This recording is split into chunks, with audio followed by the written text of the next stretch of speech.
こんにちは。今日はですね、ちょっと暗い。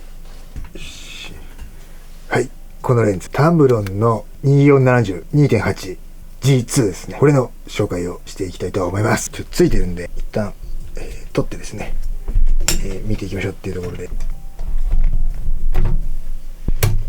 いしょ。戻り、タムロン SP2470F2.8DVC USD G2 ってやつですね。G2 グーパス SP ですね。はい。まあこれはこう2470って言ってフルサイズで普通のズームのレンズで、これフルサイズの、カメラっていうか、まあ富士のカメラでフリンガーで、動作どんな感じかっていうのを見ようかなっていう、魂胆でございます。はい。富士のカメラはねこっちなんですよね。はい。実はこうした時にちょっとこう向いた時にこう撮れる 85mm APS-C で撮ってましたのを、ちょっと失礼します。よいしょよいしょ。いいですね。いい画角ですね。まあ要するにフルサイズのレンズなんですよね。これ2870っていうのはフルサイズの一番普通のをAPS-C に、つけると。でしかも EF マウントまたはF マウント、これは一眼レフ用の2470なんで、フランジ枠長いんでっていうのを、フリンガーの EFFX2 ってやつが、これ EF が X マウントにつくやつってやつなんですよね。でもこれフルサイズのレンズなんで、2470っていうことはAPS-C なんで富士の方は、ちょっとクロップって感じなんですけどね。 1.5 倍のクロップだから換算するとその画角的には 24×1.4 は60、30いくつかと、110いくつとかそういうレンズの画角になるんですけど、でなんでまた、このタムロンのレンズをいきなり紹介するかっていうとですね、グーパスで借りたんですけど、グーパスで借りててちょっと僕は EF マウントも結構使うんで、ブラックマジックの方とかは EF マウントで使うんでとか、スーパータクマとかも全部 EF にしちゃってるんですけど、 EF の2470欲しいなみたいな、朝見にの時にズームちょっと欲しいなみたいな、で最低でも 2.8 がいいなみたいな、キャノンの L レンズの2470の G2 あるじゃないですか。それもいいなみたいな思ってて、でグーパス見てて、でタムロン借りてみっかみたいな感じですね。ノリですね。完全に使ったことないんで、タムロンはメーカーとしては。はい。最近 X マウントが出たんですよね。 APS-C 用の18300ちょっと暗いレンズっていうのが、出たんですよ、タムロンから X マウントが。っていうのもあって、タムロンどうなんやねんみたいなね、ありまして、でその富士の X マウントで言えば、もともとこの 1855 っていうちっちゃめのキットズーム 1680F4 とか、あと一番いいやつだと1655っていうのが多分あるんですよね。 2.8 でもちろん X マウントで揃えていくのもいいんですけど、ちょっと EF をね捨てきれないというか、そういうところなんですよね。こっちのこのカメラはアサミっていうちょっとブラックマジック系のカメラなんですけども、そういうのもありつつ EF いいなみたいな、でフリンガーあるちなみたいな、はい、っていうところでちょっと借りてみたんですよね。 X マウントもね純正でね、いいレンズいっぱいあるんですよね。価格もいい感じなんですけど、でもそれで揃えていくとGFX 行きにくいし、 X マウントだから GFX 行きにくいんですよね。はい、ニコン Z はフランジバック 2mm ぐらい違うから、マウントアダプター一応誰かが作ってくれるかなみたいなのあるんですけど、 GFX に行けない、あと RF も行けない、あとソニー E も行けないと。やっぱ EF マウントで買っておくと一世代前にはなってしまうんですけども、何のカメラでも使えるっていうのがちょっとやっぱり EF マウントに固執する理由なんでございますけども、はい。というわけで、18300の X マウント出たやつを連絡取ってレビューできればいいかなとは思うんですけども、ちょっとね、はい、EF マウントはですねすごいんですよ。全部につくんですよね。はい。じゃあちょっと早速撮ってみましょうっていうところで、はい、こっちらにシグマのアートの 85mmF1.24 です。DGDN じゃないです。で、今ですねマニュアルフォーカスになってまして、最短までいくと最短撮影距離が分かるかな、読みますか、 0.38 0.38 なんです。なのでここです。でこれが、広角側なんで 24mm の時でもこれなんで、ちょっとこう樽型ディストーション見えますね。はい、じゃあズームしていきましょう。ズームするとズームしても0.38 で最短撮影距離は変わらない。だからここまでアップできるってことですね。ここちっちゃい文字のアップとか結構、ズームすれば撮れるっていうから結構、寄れる方なんじゃないかなと思いますね。広角の時、もう一歩いければ 0.38、40センチ弱だからもうちょいいければいっちゃいいんですけど、ちょっとこういうのね、リアキャップはこういうのちゃんとしてみましょうっていうところで、はい。まずじゃあもうちょっとデザインをバリッと見ていきましょうか。はい。またちょっとごめんなさい。レンズをもうちょっと寄ります。なんていうんですかね。こうデザインはかなりシックで、このフォントとかもかっこいいっていう、グーパスっていう感じなんですけど、そうですね。フード撮ってみるとサイズ感がですね、フルサイズのレンズで、2470のでかくもないし小さくもないしかなっていうぐらいのサイズ感、ちょうどいいかなっていうふうに個人的には思います。はい、ちなみにこの長さがですね 13.6 縦がフードつけて、フード外すと 12.6、はい、でここの厚さが 8.4、ペットボトルより一回り太い感じですかね。14mm ぐらい、 14mmF1.8 ぐらいアートのでかいです。多分どっちかっていうと気分的には、はい。ただ 2.8 で投資でそんなちょっとリーズナブルじゃないですか。善良な価格してるじゃないですか。いいですよね。もう欲しいなってパッとつけても欲しいなと思ったりしてます。このフォントがいいですよね。はい、これもフォーカスリングもこうクリックで止まるんで、無限の時とかにフォーカスリングもこう 0.3 で止まって無限でこうずっと回るやつなんだけど見やすいっていうか、はい。でスイッチが2個ついてます。まずレンズ手ブレ補正がついてます。これ VC ですね。これのオンオフ、それと AF と MF のスイッチで、このスイッチの感じもかなり素敵と思います。はい、でもう一個そのズームをロックするやつがあるんですよ。ズームがこういう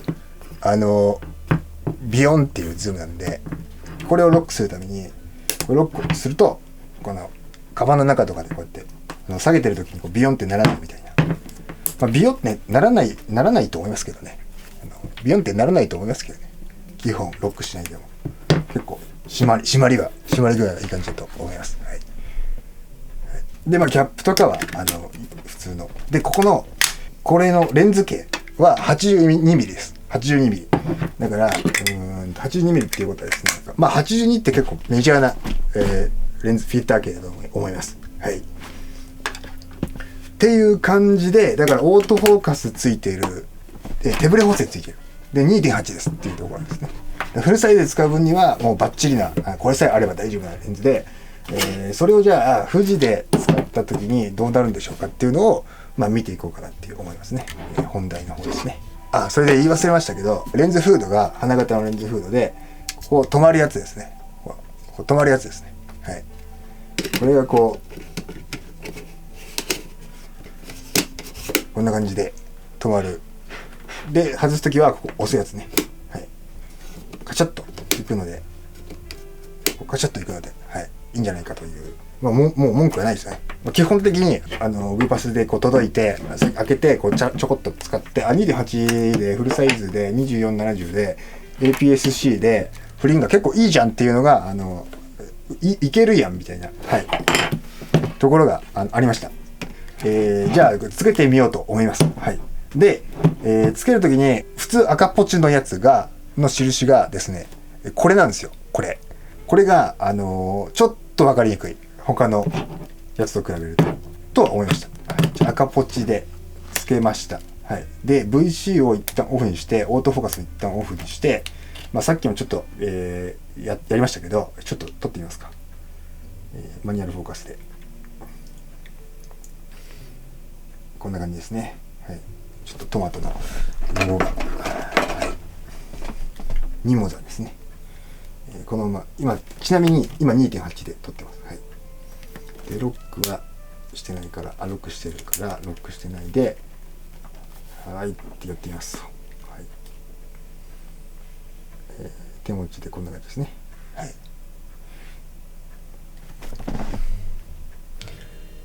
こっちも、今70ミリですね。だから、こう、ワイド側がですね、はっきり言って、こうした時に、こう手伸ばして顔アップみたいになるんですよね。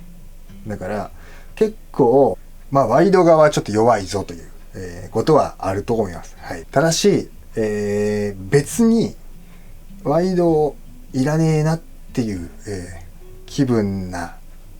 でも特にそのちょっとあれで、そこを逆にこうワイドのレンズと併用するんであればカバーはできるかなっていう感じ。はい。じゃあ肝心の手ブレ補正オンにしまして、見ていきましょう。富士の方はさっきちなみにこれオンだったんですよ。IPIS ボディナイト OIS オンだったんですけど、タムロンの方がオフだったんで、富士はオン、タムロンのスイッチも VC オンで、これで見ていきましょう。でマニュアルフォーカスんで見ていきましょう。どうですかね。24ミリ止まってますね、完全にね。上げて手ブレ補正効いてますね。ちょっとボディ内と強調していってるのかどうかわかんないですけど、ちょっとオフってみます。 VC オフ。はい。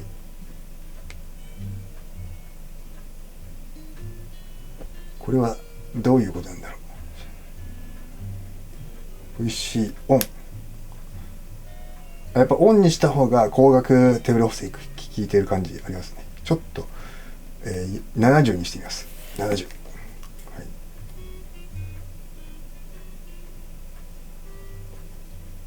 これ両手全部固定してないんですけど、空中に置いてる状態で撮ってるんですけども、手持ちいける感じありますね。これね、ジンバルの代わりになるとは思わないですけど、手持ち結構いけますね。奥の、はい。じゃちょっとオートフォーカス見てみますか。はい。オートフォーカスもこれオンにして、こっちもシングルのオートフォーカスにします。で、動画で見ていきますね。今ちょっとカシャカシャいった感じがきましたね。はい。だシングルで AFS でワンプッシュは普通に速いと思います。普通に来る感じがあります。ちょっと遠くになると一旦迷いましたね。今70ミリで迷いましたね。はい。ワイド側にして迷ったな。来ないな。オートフォーカスはちょっと今マニュアルになってる。オートフォーカス。マニュアルになってるな。なんかちょっと一旦電源オフして、はいはいはい、これではい、もう一回。来るな。やっぱ来るな。ちょっと電源入れ直したりするようななんかそういうあれがちょっと発生するかもしれないですね。ちなみに全部 2.8 で撮ってますね。はい。来てる感じありますね。ワンプッシュは。バッチリ来てる感じありますね。ワンプッシュはね。かなり映りもなんかすごいこう MTF 的に見るとこう15ぐらいからこう周辺原稿とかいろいろなんていうんですか、こう右肩下がり的な感じじゃないですか、大体みんなで、なんていうんですかね、 APS-C なんで半分ちょいぐらいのとこまで見てればいいんで、かなりクロップするといい感じで使えるんじゃないかなっていう、ところなんですよね。周辺までだから結構バリッと美しい描写な感じがしますね。はい。こうパッと見でもういいわこれみたいに思いましたからね、僕はね、はい、めちゃめちゃすごいっていうふうに思ったわけじゃないんですけど、いいわみたいな、はい、思いましたね。はい。タムロンの2470ちょっとこうブリージングありますね。フォーカスブリージングありますね。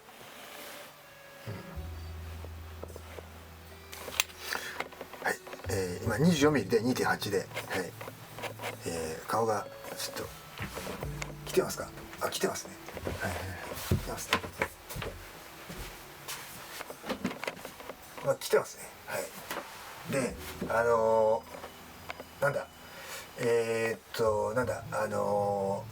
あれ結構フリンがすごいっすね。であれなんですよ、なんだっけ、バリバリ大丈夫っていう感じの、来てるかな、今来てない、今来た、はい、なんか半々来たり来なかったりだけど、オートフォーカスも大丈夫やねみたいな風には思いますね、結構ね。僕緩いんですけど、オートフォーカスに関して審査の基準が、はい。ちなみにこれ今内蔵マイクなんでちょっと音すみません。はい。来てないですね。来た。はい。来た。はい。動画でこれなんで、写真でも準ずる形、来たり来なかったりみたいな、それ 100% ではないみたいな感じのところだと思います。はい。でも使えないことはないと。こうちょっとこう頑張ると、こっちです。こっちですよ。っていう感じだと思います。はい。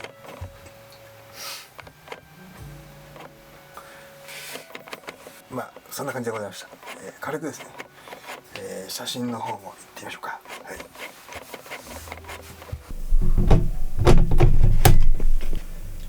2.8 でいきます。でクラシッククローム、結構この逆光体制っていうんですか、それもやっぱり強いなと。オートフォーカス今すごいシパシパ言ってますけど、逆光体制かなり強いんじゃないかな。フードつけてるんですけど、こういう感じで整った逆光が来る。ここでちょっと出て戻るって感じですか。ここでちょっと来る。これかっこいいブルーに入るんじゃないかなと思いますね。はい。これだな、タイプライターだ。タイプライター暗いわ。スローショットで頑張ります。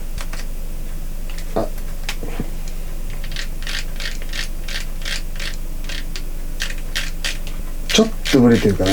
ちょっとだけブレてるかな。スローショットの時。どうだろう。オンだよな。で、ボディ内テーブル補正もオンだよな。モード。これでいいです。だから。